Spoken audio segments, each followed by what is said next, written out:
একটি ছোট্ট গ্রাম ছিল, নাম ছিল কুড়েঘর। গ্রামের চারপাশে বিস্তীর্ণ সবুজ মাঠ, মেঠো পথ এবং পুকুর ছিল। প্রতিদিন সূর্য ওঠার সাথে সাথে গ্রাম জুড়ে এক অদ্ভুত শান্তি বিরাজ করত।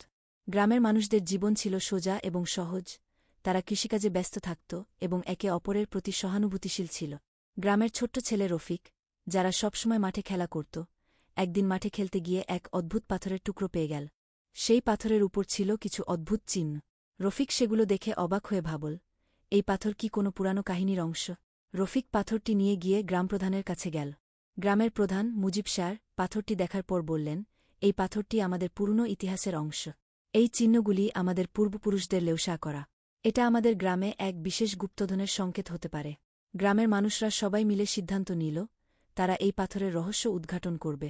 কিছুদিন পর তারা খুঁজে বের করল যে পাথরের নিচে ছিল একটি পুরনো সিন্দুক, যার মধ্যে ছিল সোনা ও রত্ন। গ্রামের মানুষরা সেই ধনসম্পদ গ্রামের উন্নতিতে ব্যয় করল।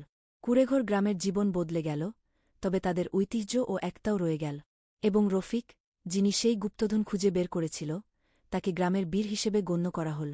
গ্রামটি আরও উন্নত হল, কিন্তু তার সরলতা, শান্তি এবং মাটির সাথে সম্পর্ক কখনো বদলাল না।